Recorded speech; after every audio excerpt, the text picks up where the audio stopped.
L'Aube est le département de France qui concentre le plus grand nombre d'éoliennes de moyenne et de forte puissance. Les éoliennes qui se développent un peu partout et c'est pour cela qu'aujourd'hui il faut trouver des solutions pour les adapter au réseau de distribution d'électricité.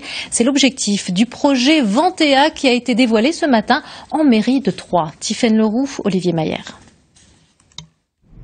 L'éolien, une énergie qui déborde dans l'Aube, où les vents dominants de nord-ouest sont très bons, mais une énergie intermittente et encore méconnue. Le parc éolien de la vallée de l'Ars va devenir un laboratoire. Ici, au poste source de Vendeuvre-sur-Barse, à la frontière entre l'électricité à haute et moyenne tension, ERDF va installer des capteurs et toute une batterie de câbles numériques. Le but ? Être capable de toujours garder une bonne qualité de courant pour les clients industriels et particuliers, en présence d'une augmentation d'énergie renouvelable toujours croissante.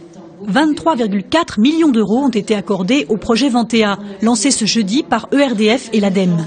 L'Aube a été retenue pour son parc éolien, mais aussi parce qu'à certains moments, elle consomme moins d'électricité qu'elle n'en produit. 4 chercheurs de l'Université de technologie de Troyes sont associés à la création d'un réseau intelligent d'information.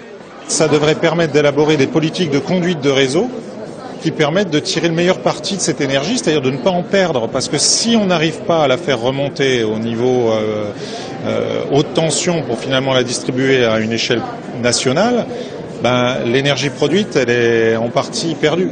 Grand supporter de ce projet lorsqu'il était ministre de l'économie, le député maire François Barouin espère qu'il ouvrira la voie à un enjeu ultime, le stockage. Qui sera propriétaire du stockage aura évidemment la possibilité de baisser le prix à terme, puisqu'on aura plus d'électricité, ce sera naturel, les investissements sont relativement légers, et le raccordement permettra ensuite de vendre de l'électricité au monde entier. C'est pour ça que c'est une grande affaire. Les acteurs du projet Ventea doivent conclure leurs travaux dans 3 ans.